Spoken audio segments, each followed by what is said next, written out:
প্রিয় বন্ধুরা, আজকের পর্বে আলোচনা করব তোমাদের যারা এই বছর অর্থাৎ উচ্চ মাধ্যমিক 2025 দেবে তাদের জন্য বাংলা সিলেবাস এবং তার যে কোশ্চেন প্যাটার্ন এগুলো আমি আগের পর্বের ভিডিওতে আলোচনা করে দিয়েছি।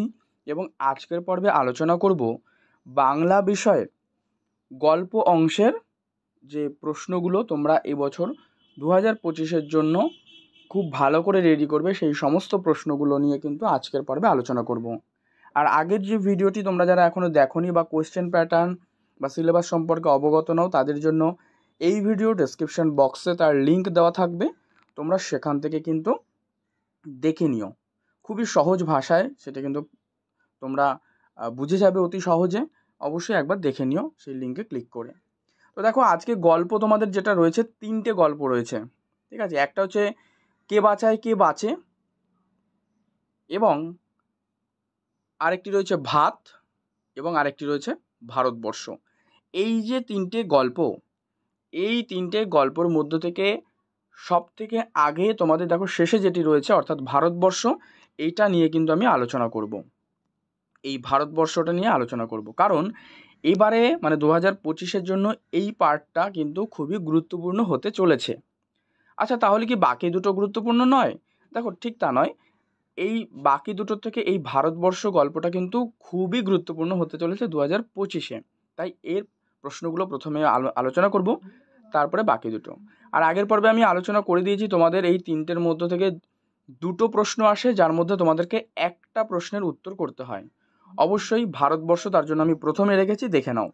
ভারতবর্ষ থেকে যে প্রশ্নগুলো তোমরা প্র্যাকটিস করবে। প্রথম, হঠাৎ বিকেলে দেখা গেল এক অদ্ভুত দৃশ্য। অদ্ভুত দৃশ্যটা কি, কেন তা অদ্ভুত? অথবা কোটেশন সেম থাকলো, দিয়ে দিল গ্রামের দুই সম্প্রদায়ের মধ্যে সেই দৃশ্যের প্রতিক্রিয়া ব্যাখ্যা করো, মানে অদ্ভুত যে দৃশ্য, ঠিক আছে। 2, কতক্ষণ সে এই মারমুখী জনতাকে ঠেকিয়ে রাখতে পারতো কে জানে। সে বলতে কার কথা বলা হয়েছে, আর জনতা মারমুখী হয়ে উঠেছিল কেন? 3, তোরা মর, তোদের শতগোষ্ঠী মরুক, কে মন্তব্যটি করেছে, মন্তব্যটির প্রেক্ষাপট আলোচনা করো।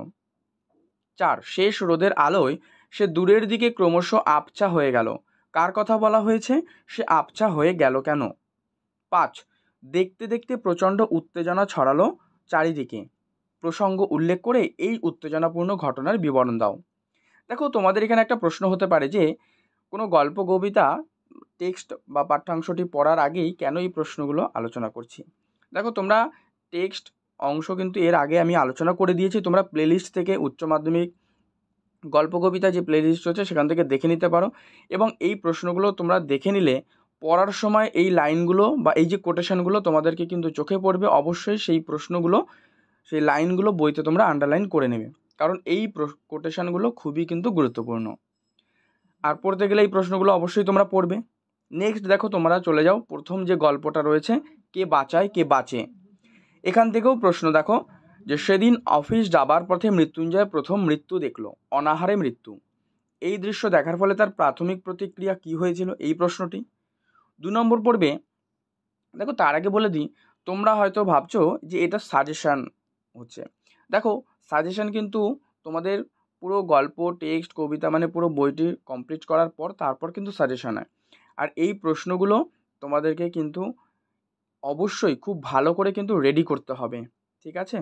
তো দেখো, 2 নম্বর প্রশ্ন, মৃত্যুঞ্জয়ের বাড়ির অবস্থা শোচনীয়, মানে মৃত্যুঞ্জয় কে, কেন তার বাড়ির অবস্থা শোচনীয়, আর এই শোচনীয় অবস্থার পরিচয় দাও। 3, কদিন পরেই মাইনের তারিখ এলো, এই বিশেষ তারিখের নিরিখে নিখিল ও মৃত্যুঞ্জয় চরিত্র আলোচনা করো। মানব সভ্যতার সবচেয়ে প্রাচীন ও সবচেয়ে পচা ঐতিহ্য আদর্শবাদের কল্পনা তাপস বলে। কে কার সম্পর্কে এই ভাবনা ভেবেছে, এই ভাবনার প্রসঙ্গে কি তার ভাবনা যথার্থতা ছিল কিনা তার উল্লেখ করো, এই প্রশ্নটি। 5 নম্বর, নিখিল ভাবছিল বন্ধুকে বুঝিয়ে বলবে, এভাবে দেশের লোককে বাঁচানো যায় না, মানে কোন প্রসঙ্গে এই ভাবনা, আর এই ভাবনার মধ্যে দিয়ে নিখিলের কোন চরিত্র ফুটে উঠেছে। 6, ওটা পাশবিক স্বার্থপরতা, কে কাকে কোন প্রসঙ্গে এই উক্তি করেছেন, উদ্ধৃত অংশে তাৎপর্য বুঝিয়ে দাও। এই প্রশ্নগুলো প্রিয় বন্ধুরা তোমরা কিন্তু খুব ভালো করে প্র্যাকটিস করবে, এবং সমস্ত প্রশ্নের উত্তর, গল্প কবিতার যে বিষয়বস্তু সব আলোচনা করে দেওয়া রয়েছে। তোমরা অবশ্যই প্লেলিস্ট ফলো করো, তোমরা পেয়ে যাবে, বা এই ভিডিও ডেসক্রিপশন বক্সে তার লিঙ্ক দিয়ে দেবো, তোমরা সেখান থেকে দেখে নিও। পর্ব ভালো লাগলে কিন্তু অবশ্যই লাইক করে দিও, শেয়ার করে দিও বন্ধুদের মধ্যে। চ্যানেলে নতুন হলে অবশ্যই চ্যানেলটি সাবস্ক্রাইব করে পাশের বেল বাটন কিন্তু অল করে রেখো। তো তোমাদের আরেকটি গল্প ভাত। ভাত থেকে পড়বে, দাঁতগুলো বের করে সে কামটের মতোই হিংস্র ভঙ্গি করে। কে কার প্রতি এমন আচরণ করেছিল, তার এই আচরণের কারণ কি? 2, কলকাতার বড় বাড়িতে কেন হোমযজ্ঞী হচ্ছিল? এই ঘটনায় শহরকেন্দ্রিক জীবনের যে দিকগুলো ফুটে উঠেছে তা নিজের ভাষায় লেখো। 3, বাদার ভাত খেলে তবে তো সে আসল বাদার খোঁজ পেয়ে যাবে একদিন। আসল বাদার খোঁজ করা হয় না আর উৎসবের। ঠিক আছে, দেখো দুটো কোটেশন কিন্তু একই হবে। এখান থেকে অনেকগুলো আরও একটা কোটেশন হতে পারে যে সে বাদাটা বড় বাড়িতে অচল হয়ে রয়ে যায়। এই কোটেশনগুলো কিন্তু সেম, ঠিক আছে। তবে এখান থেকে তোমাদের যে প্রশ্নগুলো হতে পারে দেখো ভালো করে, যে বাদা কাকে বলে, আসল বাদা কোনটা, বক্তা কেন তা খুঁজতে চেয়েছিলেন, আর কেন সেটা বড় বাড়িতে অচল হয়ে যায়।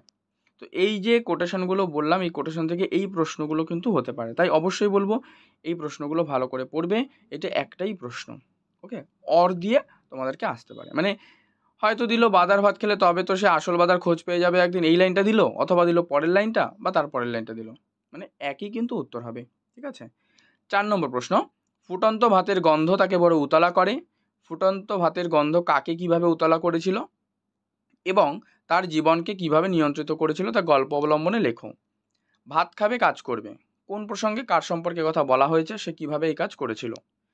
6, ভাত গল্প অবলম্বনে দুর্যোগপূর্ণ রাতের বর্ণনা দাও আর এই দুর্যোগ উৎসবকে কিভাবে প্রভাবিত করেছিল। 7, পেটে ভাত নেই বলে উৎসব প্রেত হয়ে আছে, কেন তার পেটে ভাত নেই, কিভাবে উৎসব প্রেত হয়ে গিয়েছিল, কিভাবে সে আবার মানুষ হয়ে উঠল। দেখো এই যে আজকে তুমি তিনটে গল্প থেকে প্রশ্নগুলো নিয়ে আলোচনা করলাম, তোমরা অবশ্যই ভালো করে প্র্যাকটিস করবে। পর্বটি অবশ্যই তোমার বন্ধুদের মধ্যে শেয়ার করে দাও, আর ভালো লাগলে কিন্তু লাইক করে দিও, শেয়ার করে দিও বন্ধুদের মধ্যে। চ্যানেলে নতুন হলে অবশ্যই চ্যানেলটি সাবস্ক্রাইব করে পাশের বেল বাটনটি অল করে রেখো।